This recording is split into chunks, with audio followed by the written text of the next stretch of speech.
Online కలిసి చదువుతున్నాం. Let's look at Romans chapter 8 and verse 30. Let's all read the verse together. రోమీయుల రాసిన పత్రిక 8వ అధ్యాయము 30వ వచనం ఆన్లైన్ కలిసి చదువుతున్నాం.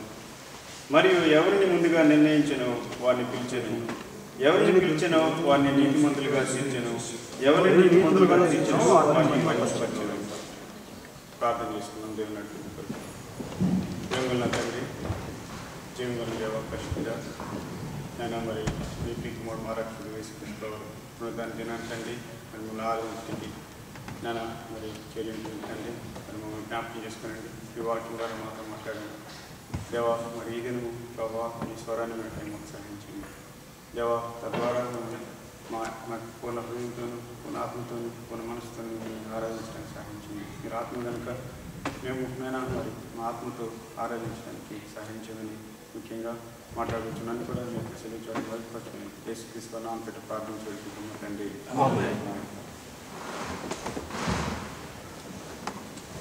ఎఫెసీయుల రాసిన పత్రిక 1వ అధ్యాయము 6వ వచనం చూద్దాం.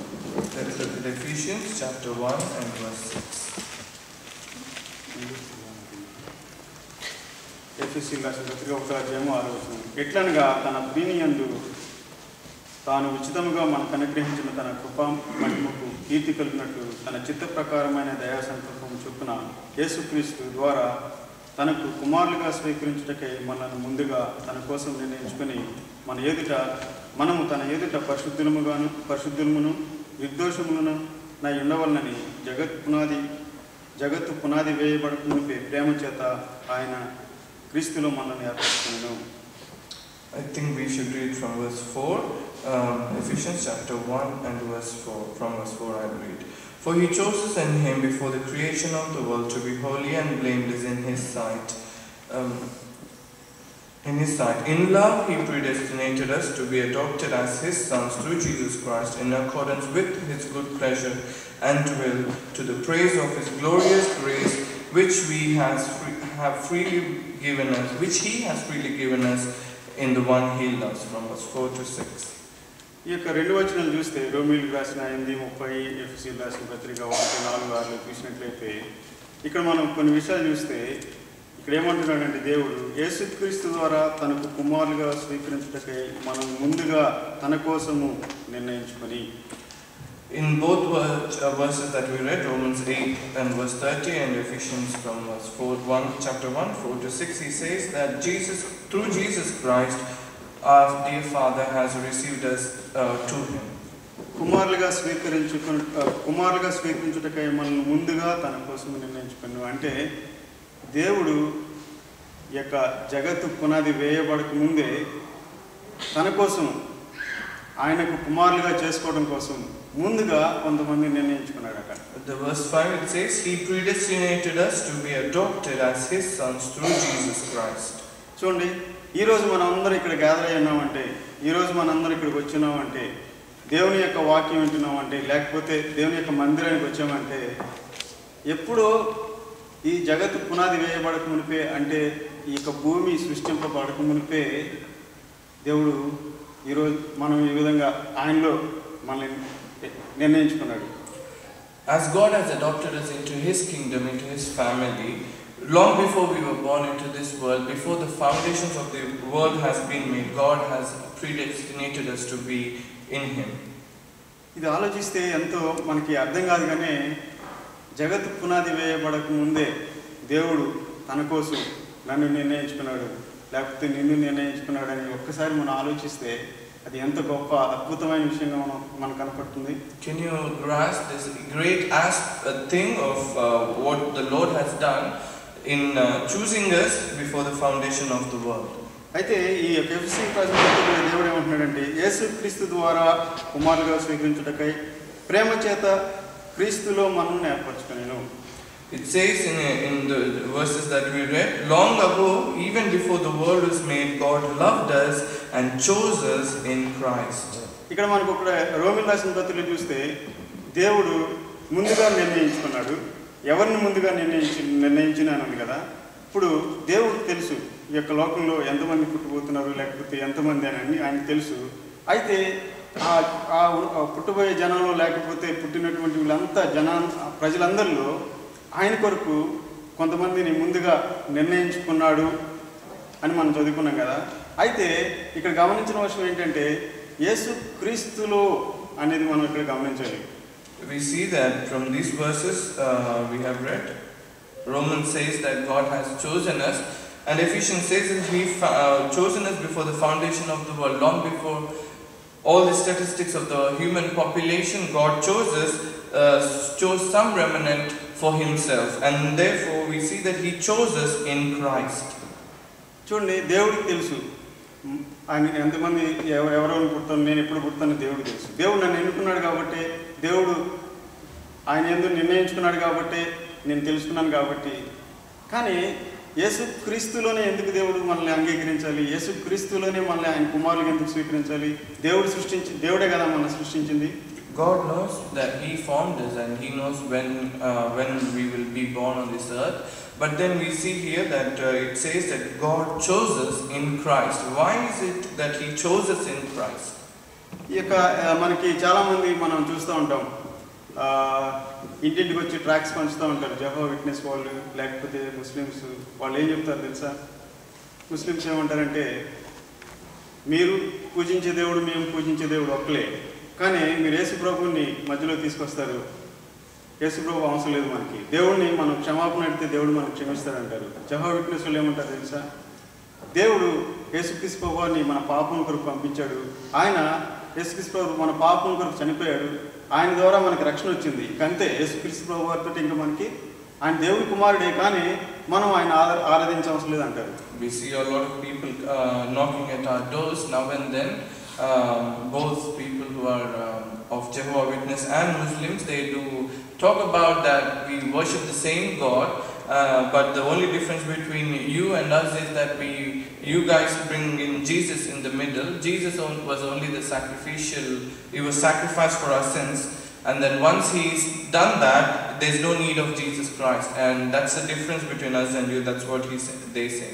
అయితే నేను ఒకటి ఆలోచిస్తే, దేవుడు మనం పాపం అని తెలుసు, మన యొక్క పాపాలను యేసుక్రీస్తు ప్రభువు ద్వారా, ఆయన యొక్క బలియాగం ద్వారా, ఆయన శిలువలో రక్తం కార్చడం ద్వారా మన పాపం క్షమించబడి మనం నీతిమంతులుగా చేయబడ్డామని మనకు తెలుసు. అయితే నేను అనుకుంటాను, దేవుడు పరిశుద్ధుడు కనుక ఈ లోకంలో ఆదాము మొదలుకొని ఈ క్షణం వరకు పుట్టిన ప్రతి ఒక్కరిలో దేవుడు ఏ ఒక్కరిని కూడా పరలోక రాజ్యంలోకి చేరడానికి అర్హులుగా ఎంచడేమో అనుకుంటాను నేను, ఒక్కరిని తప్ప. From what my understanding is that except one, God the Father cannot allow anybody else to enter into heaven. ఎందుకంటే దేవుడు తండ్రి అయిన దేవుడు పరిశుద్ధుడు, ఆయన యొక్క కుమారుడు పరిశుద్ధుడు. అందుకనే దేవుడు ఆ యొక్క యేసుక్రీస్తు ప్రభువుని మాత్రమే పరలోక రాజ్యానికి యోగ్యుడిగా చూడగలడేమో. God is holy, therefore Jesus is also holy, we see from the scriptures, and therefore God the Father can only accept Jesus Christ into heaven for the moment. అయితే హెబ్రీయుల రాసిన పత్రిక 11:40 ఏముంటుందంటే, మనము లేకుండా ఆ యొక్క పరలోకము సంపూర్ణం కాదు అని ఒక మాట ఉంటుంది. In Hebrews chapter 11 and verse 40, we see that without us they will with us they would be made perfect. That's what it's written. అయితే చూడండి, మనం చాలాసార్లు మన ఇక్కడ యూకేలో ఉంటున్నాము, ఇండియాలో ఉన్న మన తల్లిదండ్రులు క్రిస్మస్ టైంలో మన బ్రదర్స్ అందరూ ఫ్యామిలీస్ అంతా గ్యాదర్ అవుతారు. మనం ఇక్కడ ఉన్నప్పుడు వాళ్ళు ఏం చేస్తారంటే, అరే నువ్వు ఒక్కడే మిస్ అయ్యో, మీ తమ్ముడు వచ్చాడు, మీ అన్నయ్య వచ్చారు, వాళ్ళ ఫ్యామిలీ వచ్చారని పేరెంట్స్ ఎప్పుడు మన క్రిస్మస్ టైంలో ఎప్పుడు ఏడుస్తూనే ఉంటారు, గుర్తుంటుంది కదా. అదే మనము పేరెంట్స్ తోటి ఉంటే వాళ్ళ యొక్క సంతోషం పరిపూర్ణం అవుతుంది. The same way we see that all our parents were back home, especially during the time of Christmas. If all our cousins or everybody are there, our brothers and other people, if we ourselves are not there, they always say they feel sad and say you're the alone who is missing here.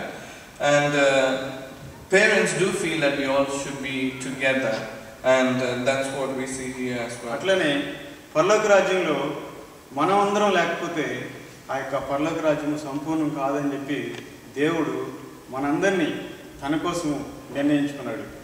God has together when we are together in heaven, that's the greatest joy in heaven with us, and that's why God has predestinated or chose us. అందుకనే ఎవరిని ముందుగా నిర్ణయించునో వారిని పిలిచెను. Therefore we see in Romans chapter 8 verse 30 that saying that those whom he chose, he already has predestinated them. చూడండి, దేవుడు మీలో ఎవరినన్నా పిలిచాడా, మీతో మాట్లాడాడా, రండి నేనే దేవుణ్ణి, నన్ను వచ్చి ఆరాధించండి అని మీతో దేవుడు ఎవరన్నా డైరెక్ట్గా మాట్లాడినట్టు మీకు ఎవరైనా తెలుసా? ఎవరన్నా మాట్లాడితే విన్నారా? దేవుడు Have any one of you ever has heard that our Lord and Savior has come saying that I am God and worship me? దేవుడు వచ్చి మనతో మాట్లాడాడు ఎప్పుడన్నా?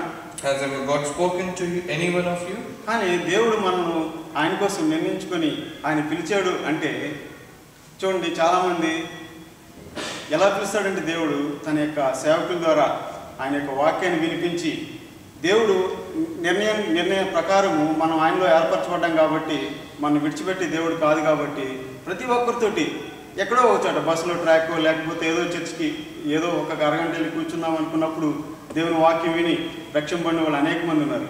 We see that our Lord and Savior Jesus Christ has chosen us in Him and has called us to Him, and it's not that He has spoken to us directly, but He's spoken to us through His servants of God, and we see that whenever we have received a tract or an encouragement from another believer, or when we just go casually to a church, we see that God has talked to us. చూడండి, ఎంతమంది మనం చర్చిలో ఉన్నామంటే దేవుడు తన కోసం మనల్ని నిర్ణయించుకొని మనందరిని పిలిచాడు. We are all gathered here only because that God has chosen us in Him and He has predestinated us. పిలిచిన తర్వాత దేవుడు ఏం చేశాడండి? We see what did God do after He called us? నీతిమంతులుగా తీర్చెను. He made us righteous. ఎవరినైతే ముందుగా నిర్ణయించుకున్నాడో వారిని పిలిచాడు. పిలవడమే కాకుండా పిలిచిన వారిని నీతిమంతులుగా తీర్చాడు. He justified us. నీతిమంతులకు ఏ విధంగా తీర్చాడంటే యేసుక్రీస్తు వారిని ఆ యొక్క శిలువలో బలియాగం అర్పించడం ద్వారా, ఆ యొక్క రక్తం కార్చడం ద్వారా మనకు పాప క్షమాపణ, అపరాధం నుంచి విడుదల, పాపం నుంచి విడుదల కలగడం ద్వారా దేవుడు మనల్ని నీతిమంతులుగా రక్షించాడు, నీతిమంతులుగా చేశాడు. How did He justify us? He made us to stand right with God because of Lord Jesus Christ's sacrifice. The blood that was shed on the cross of Calvary gave us a remission from our sins, and therefore He justified us in that way. అయితే మనం కూడా క్రైస్తవులంగా దేవుడు అవును యేసుక్రీస్తు నా కొరకు చనిపోయాడు, ఆయనతో నేను చనిపోయాను, ఆయనతో సిలువేయబడ్డాను, ఆయనతో పాతిపెట్టబడ్డాను, ఆయనతో తిరిగి లేచాను అని విశ్వసించడం ద్వారా మనం కూడా ఆయన బిడ్డలుగా చేయబడ్డాం. Therefore when we have heard the good news of the gospel, we see that we have believed that Jesus has died for us on the cross of Calvary, He was buried for us and He risen for us, and therefore we have been saved. ఇంకా యేసు ప్రభువుతో ఇంకా మనకేమైనా అవసరం ఉందా? Is there any necessity for us with Lord Jesus Christ? మన పాపాలు క్షమించబడ్డాయి, our sins forgiven, మనం పరిశుద్ధులుగా చేయబడ్డాం, we've been made purified and holy, నీతిమంతులుగా చేయబడ్డాం, we've been justified. ఇంకా యేసుక్రీస్తు వారితో మనకి ఆ యొక్క జెహోవా విట్నెస్ లాగా లేకపోతే ముస్లిం లాగా మనకు అవసరం ఉంది ఇంకా యేసు ప్రభు వారితో? We don't have any necessity with Lord Jesus just as Jehovah Witness or Muslims. ఆలోచిస్తే కానీ తండ్రి అని దేవుడు ఏమంటున్నాడంటే ఎఫెసీయులకు రాసిన పత్రికలో యేసు క్రీస్తులో మిమ్మల్ని ఏర్పరచుకున్నాను, యేసు క్రీస్తు ద్వారా మిమ్మల్ని కుమారులుగా స్వీకరిస్తున్నానని చెప్తున్నాడు. If we have thought about it, we can see that in Ephesians just now we read that God the Father has chosen us in Christ Jesus. అందుకనే నేను యేసుక్రీస్తు వారితో చనిపోయినాను, యేసుక్రీస్తు వారితో సిలువేయబడ్డాను, యేసుక్రీస్తు వారితో తిరిగి లేచాను, పాతిపెట్టబడ్డానని చెప్పడమే కాదు కానీ, therefore it's not only important for us to say that we have been buried with Christ, died with Christ, buried with Christ, and we have risen with Christ. ఇంకా తండ్రి అయిన దేవుడు మనల్ని యేసుక్రీస్తు వారిలోనే ఎందుకు చూడాలి, ఎందుకు అంగీకరిస్తాడు అనేది కొన్ని విషయాలు చూద్దాం. Let's just refer why God the Father has only sees us in Christ. ఫిలిప్పీయులకు రాసిన పత్రిక 2:4-5 వచనాలు. Philippians chapter 2, 4 and 5 verses. Each of you should look not only to your own interests, but also to the interests of others. Your attitude should be as that of Jesus Christ. తండ్రి యొక్క ఆలోచన ఏంటంటే మనము యేసుక్రీస్తు వారిలో పరిశుద్ధులుగా తీర్చబడిన తర్వాత, నీతిమంతులుగా తీర్చబడిన తర్వాత మనం ఈ లోకయాత్రలో సాగుతున్నప్పుడు మనకు కలిగి ఉండవలసిన మనసు ఎటువంటిదంటే, మీలో ప్రతివాడును తన సొంత కార్యములు మాత్రమే కాక ఇతరుల కార్యములు చూడవలను, క్రీస్తునకు కలిగిన ఈ మనసును మీరు కలిగి ఉండవలను. Therefore we see here that it's not that after we've been born again and are having our walk with the Lord, we see what we need to have as children of God. Verse 4 and 5, it says that don't think only about your own affairs, but be interested in others too and what they are doing. Your attitude should be as the same as Christ Jesus had. క్రీస్తుకు కలిగినటువంటి మనసు కలిగి ఉండాలి మనం. We need to have the mind or the heart of Christ. రెండోది కొలస్సీయులకు రాసిన పత్రిక 3వ అధ్యాయము 9-10. Let's look at the second one, Colossians chapter 3 and verse 10. ఒకరితో ఒకడు అబద్ధములు ఆడకుడి, ఏలైనగా ప్రాచీన స్వభావమును దాని క్రియలు దానితో కూడా మీరు పరిత్యజించి జ్ఞానము కలిగిన నిమిత్తము దాన్ని సృజించమని పోలిక చొప్పున నూతన పరచబడుచున్న నవీన స్వభావమును ధరించుకొని ఉన్నారు. Let's read from verse 9 in English.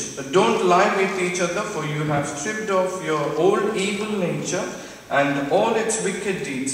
In its place you have clothed yourselves with a brand new nature that is continually being renewed as you learn more and more about Christ, who created this new nature within you.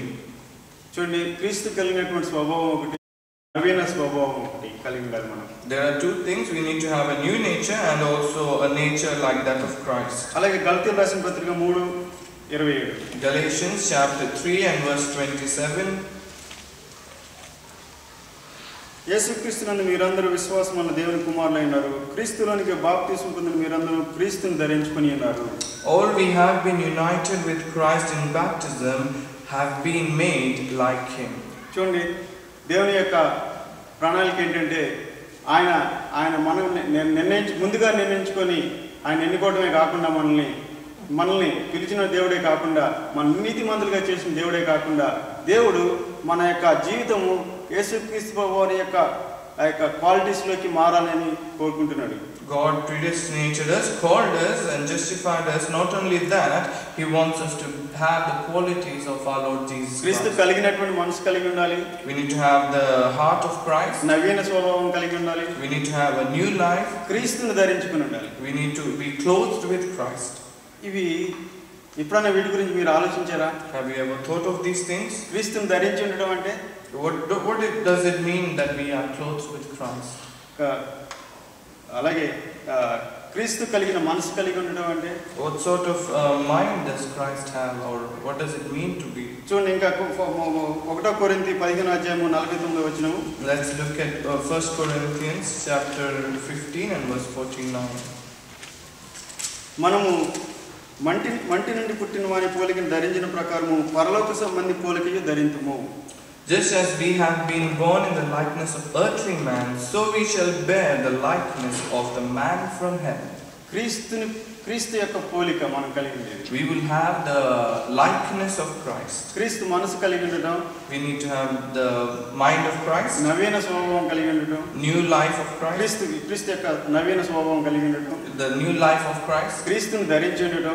Clothed with Christ. క్రీస్తుని పోలి ఉండడం. Like Christ. ఇంకా ఎఫెసీయులకు రాసిన పత్రిక 4వ అధ్యాయము 12వ వచనం చూడండి. Ephesians 4 and verse 12. నేను చెప్తాను, తెలుగులో మధ్యలో చెప్తాను. మనమందరం విశ్వాస విషయంలో దేవుని కుమారుని గురించిన జ్ఞాన విషయంలో ఏకత్వం పొంది సంపూర్ణ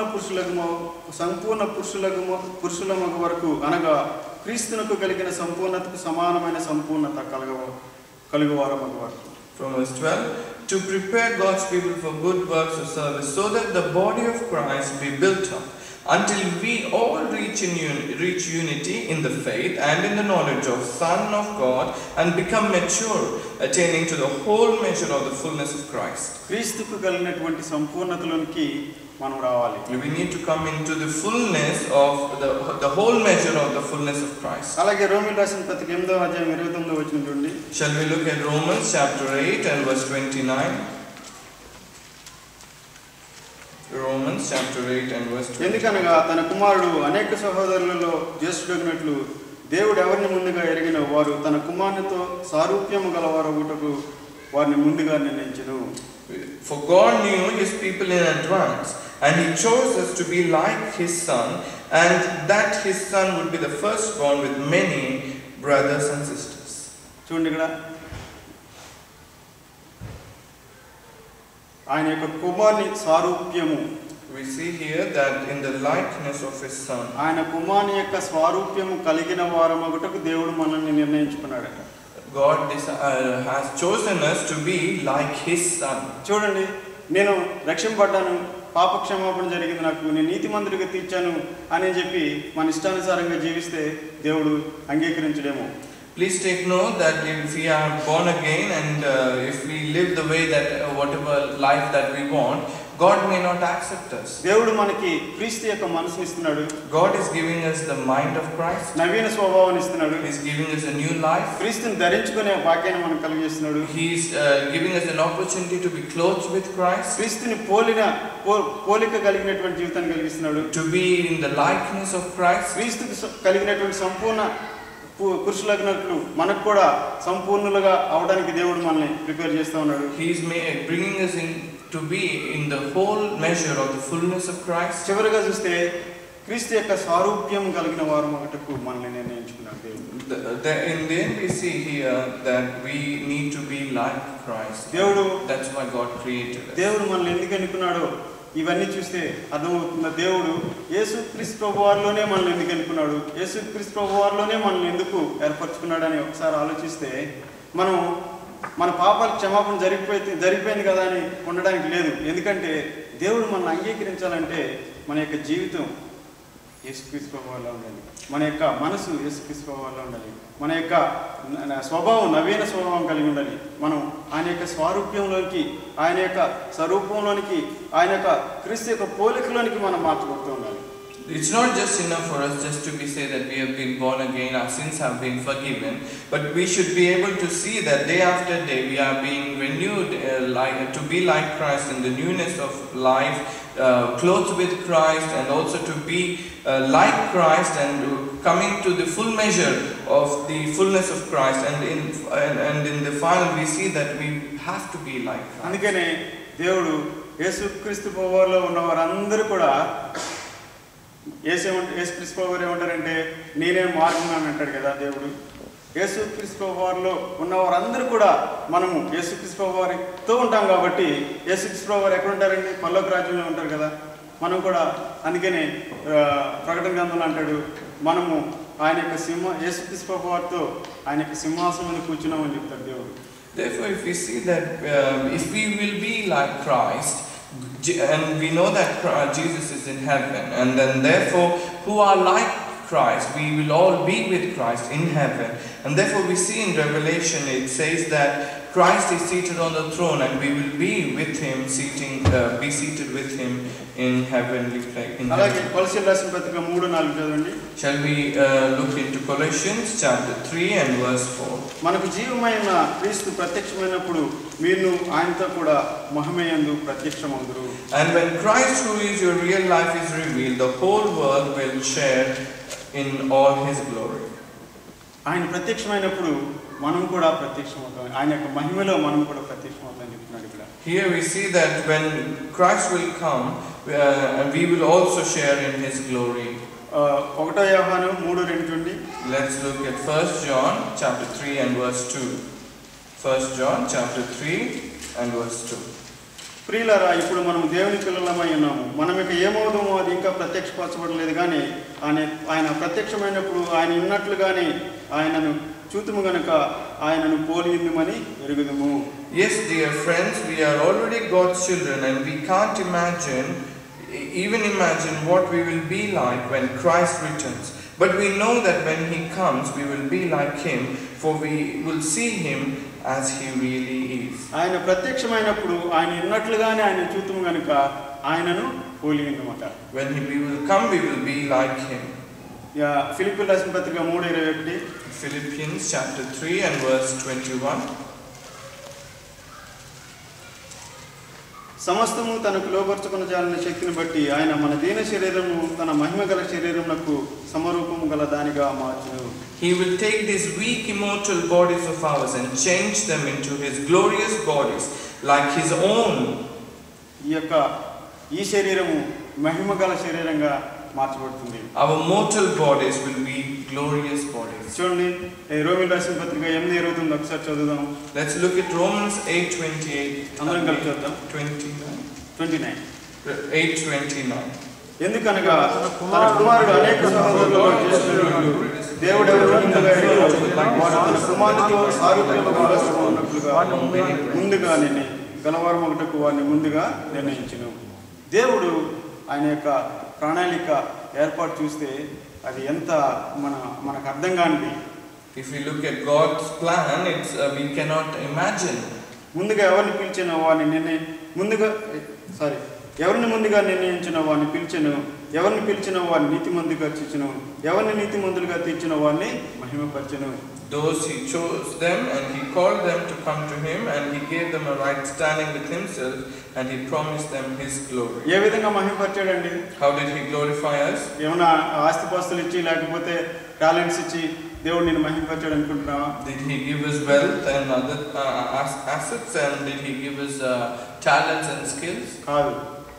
ఏమిచ్చాడంటే దేవుడు మనము యేసుక్రీస్తు ప్రభువారి యొక్క స్వరూప్యములకు మార్చే గొప్ప భాగ్యాన్ని మనకు అనుగ్రహించాడు. We don't have these things but he gave us that we can be changed into Christ. యేసుక్రీస్తు ప్రభువారి యొక్క మనసు కలిగిన భాగ్యాన్ని మనకి ఇచ్చాడు. He gave us the opportunity to have the mind of Christ. యేసుక్రీస్తు ప్రభువును ధరించుకునే భాగ్యాన్ని మనకి ఇచ్చాడు. He gave us the opportunity to be clothed with Christ. యేసుక్రీస్తు ప్రభువుని పోలి ఉండే జీవితాన్ని కలిగే భాగ్యాన్ని మనకి ఇచ్చాడు. He gave us an opportunity to be like Christ. ఆయన ప్రత్యక్షమైనప్పుడు ఈ యొక్క శరీరము మహిమగల శరీరం మార్చబడే అవకాశాన్ని మనకి ఇచ్చాడు. When Christ our hope appears, our mortal bodies will become glorious bodies. ఈ రోజు నేను ఇక్కడ ఉన్నామంటే దేవుని యొక్క ప్రణాళిక మనం పుట్టక ముందే, భూమి పునాది వేయబడక ముందే నేను యేసుక్రీస్తు ప్రభువులో సృష్టింపడ్డామంటే మన దేవుడు మన పట్ల ఎంత గొప్ప ప్రణాళిక కలిగినాడో అర్థం చేసుకోండి. We see that God has chosen us. In Him today we are all here is because only of His predestinated plan to know Him. ఎంతో మంది నరకానికి పోవడానికి సిద్ధంగా ఉన్నారు. Many people are even ready to go to Him. రెండవ మరణానికి సిద్ధంగా ఉన్నారు. To the second death. దేవుడు నిన్ను నన్ను ఆ రెండవ మరణానికి తప్పించినాడు. God has saved us from this second. ఆయన యొక్క ప్రియ కుమారుని ద్వారా మనల్ని ఆయన యొక్క పరలోక రాజ్యానికి మనల్ని అంగీకరించడానికి మనల్ని ఎన్నుకున్నాడు. Through His Son Lord Jesus Christ, He is ready to receive us into His kingdom. దేవుడి యొక్క ప్రణాళికను బట్టి ఆ తండ్రి అయిన దేవుని మనం ఆరాధిద్దామా? Because of the plan that He has for how He predestinated us, why not we worship the Lord today? యేసుక్రీస్తు ప్రభువు పరిశుద్ధుడు కాబట్టి మనల్ని పరిశుద్ధుడిగా చేయడానికై అనేకమైనటువంటి పరిస్థితులు గుండా మనల్ని తీసుకెళ్తూ ఆయన మనసు కలిగి ఉండటానికి, ఆయన ధరించడానికి, ఆయన పోలికగా మార్చబడడానికి, లేకపోతే నూతన స్వభావాన్ని ధరించడానికి, నవీన స్వభావాన్ని ధరించుకోవడానికి దేవుడు మనల్ని ఎన్నుకున్నాడంటే నేను ఎందుకు పనికిరాని వాళ్ళం మనల్ని ఎన్నుకున్నాడంటే మన దేవుడికి మనం ఏం అర్పించగలము? Why not we give glory to our God because He chose us and He predestinated us, justified us, given us His mind, clothed us with Christ, bringing us into the whole measure of fullness of Christ, and also making us just like to be like His Son. Will we not worship the Lord today? చివరిగా మన ఆరాధన ప్రవేశించే ముందు మొదటి కొరింథీయులకు రాసిన పత్రిక 1వ అధ్యాయము 26వ వచనం చూద్దాం. Shall we look into 1 Corinthians chapter 1 and verse 26? సహోదరులారా, మిమ్మల్ని పిలిచిన పిలుపు చూడుడి. మీరు లోకరీతిని జ్ఞానులైనను గనులైన గొప్పవారు కుశలవారైనను అనేకులు పిలవబడలేదు, కానీ ఏ శరీరం దేవుని ఎదుట అతిశయింపకున్నట్లు జ్ఞానులను సిగ్గుపరచుటకు లోకములను వేరే వారిని దేవుడు ఏర్పరచుకున్నాడు. బలవంతులైన వారిని సిగ్గుపరచుటకు లోకములు బలహీన వారిని దేవుడు ఏర్పరచుకున్నాడు. Brothers, think of what you were when you were called. Not many of you were wise by human standards, not many were influential, not many of noble birth. But God chose the foolish things of the world to shame the wise. God chose the weak things of the world to shame the strong. దేవుడు ఇచ్చినటువంటి ఆ యొక్క పిలుపును బట్టి ఈ దినం మనం ఇక్కడ ఉన్నాం. How God has called, because of God has called us, that's why we are here today. మనం ఆయన ఆరాధించాలంటే ఆ యొక్క ఒక్క పిలుపును బట్టి ఆరాధించవచ్చు. We can worship God only because He called us. అలాగే యేసుక్రీస్తు ప్రభువులో మనల్ని ఎన్నుకున్నాడు కాబట్టి ఆ యొక్క యేసు ప్రభు వారికి ఉన్నటువంటి ఆ సమస్తమైన క్వాలిటీస్ మనకి ఇచ్చే దేవుడు కాబట్టి యేసు ప్రభు వారిని మనం ఆరాధించాలి. We can worship him because he will give us all the qualities of Christ that is in him. ఎట్లు మౌనముగానుందు ప్రభు చెల్లింపక స్తోత్ర గీతము, ఎట్లు మౌనముగానుందు ప్రభు చెల్లింపక స్తోత్ర గీతము, కాలమంతా పాడుచుండేదా, కాలమంతా పాడుచుండేదా, నీవే మా పరమైనది దేవా.